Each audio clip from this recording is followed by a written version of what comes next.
Hello, welcome back to the channel. Today my name is Blessing, and in this tutorial you'll be learning how to make a butterfly sleeve. Okay, so please borrow me 8 minutes of your time to make this beautiful sleeve. All right, so I'll be marking 12 inches by 12 inches. Okay, all four sides of the pattern we're going to be using is going to be 12 inches. Okay, because we have to make an equal pattern before we continue with the other side of the drafting. Okay, so this is what we're going to have now. You're going to be cutting it 12 inches by 12 inches. Then I'm going to go ahead and cut it out. All right, so after cutting that, we're going to go right into drawing the pattern of the butterfly on the paper. Before that, I'm going to be folding the paper into two, like so, just to get the midpoint of the paper. Then I'll go ahead and measure from the center part that we've gotten. I'm going to go ahead and measure 1 inch to the sides from the middle, so that whatever I will draw will end at that 2 points. All right, so this is going to be a freehand sketching. You can see what I am doing. Then I'm going to connect to that point. Then I'll go ahead and do for the other side. Okay, this is just about using your discretion on how a butterfly looks like.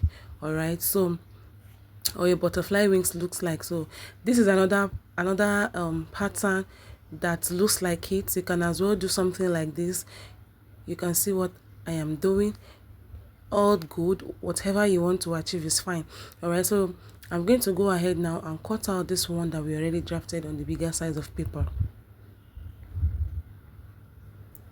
Okay, so we are going to follow this part gently and ensure we cut out what we want or what we have drafted on the pattern paper. Okay, so after cutting on the pattern paper, I'm going to go ahead and take our fabric. This is a satin fabric, just for illustration. I'll fold it into two, like so. Then I'll go ahead and pin down, just to make the pattern stay in place on the fabric. Okay, so after placing it on the fabric, I'll go ahead and cut. Okay, you can go ahead and cut exactly the way you have on the pattern paper. Okay, so that you don't miss your curves. All right, if you want this sleeve to be bigger, you can as well cut your pattern up to 15 inches before you start drafting or drawing out the pattern. I hope you understand. And if you want it smaller, just do according to your choice. Okay, so after cutting now, this is what we have.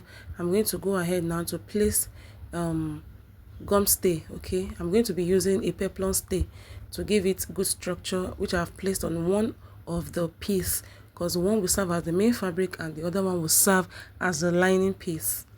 Okay, so after that, I'm going to go ahead and sew it, just following the curves that we have on the piece.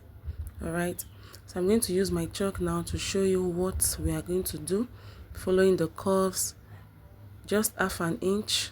All right, you can as well sew less than half an inch. Okay, you can leave this place open to turn out, but for me, I'm going to be closing it up completely.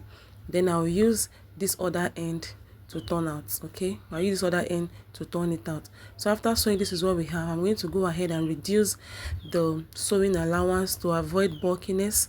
I'll cut. Then I'm going to notch the side that we have curves. All right, so that it can relax properly by the time we'll turn out. So now it's time for us to turn it out. Okay, I'm going to remove the paint, then I'm going to turn it out. This is going to take a little time, but please just take your time. Okay, so if you have watched to this extent and you're yet to subscribe to my channel, please do well to subscribe, because we're going to be learning a lot on this channel. I have a lot of videos already on the channel, and if you have any video requests, please let me know in the comment section. Thank you. All right, so after turning out, we're going to be using our scissors to push out all the curves to make sure that they come out perfectly. All right, just take your time to do this, because you want to have a perfect outcome. Okay, so after pushing out the curves, we are going to go ahead to give it a nice and a good press. Okay, so this is what we are going to be doing next. We are going to be ironing it. Then after ironing, I'm going to cut out these rough edges. Then we are going to secure that part by folding in with half an inch, like so. Okay, you fold it in perfectly. Then you're going to go ahead and top stitch. After top stitching, this is what we have. Then we go right into the embellishment. you can see what we have. I have this trimmings that I'm just going to be using as illustration. All right, whatever way you want to use to embellish is up to you. It's up to your choice, but I'll be using this just for illustration. You can buy appliques, you can buy your trimmings, edge lace, whatever you want to use, you can use to embellish. Okay, you can use your beads as well. For the thumbnail or the picture on the thumbnail, you can see that it was most of the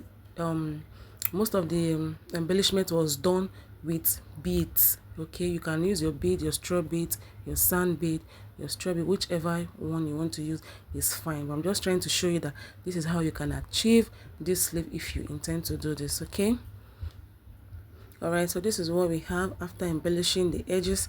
Then I have this chain that I cut out from a particular trimmings I use in making a dress for a client, and I'm going to be using this to embellish the middle part. Okay, just like I said earlier, embellishment is up to you. It's totally about creativity.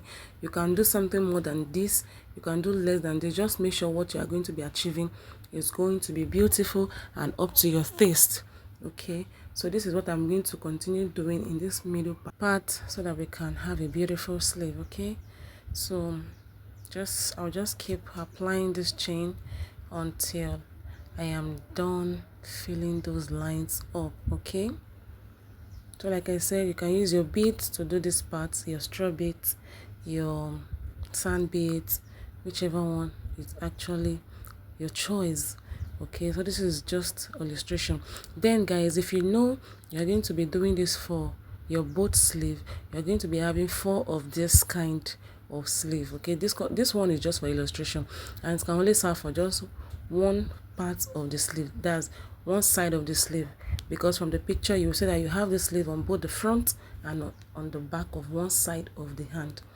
So if you want it for the both hand, you have 4 of this. If you want it for one of the hand, you have 2 of this. I hope you understand. Okay, so guys, this is what you keep doing, or you just keep embellishing until you have something beautiful, and voila, our butterfly sleeve is ready. I hope you have learned something today, and I think if you want it more structured, you can add more stay, or you use your collar stay, or I think we should be able to use our regular bone. Okay, that should also work. Okay, so this is what we have. I just placed this on this dress. It is not for this dress, please note guys, it's not for this dress. I only placed it on it so that you can see the outcome. Thank you so much guys for watching. Don't forget to like, share, comment and subscribe to the channel, and I'll see you in my next video. Bye.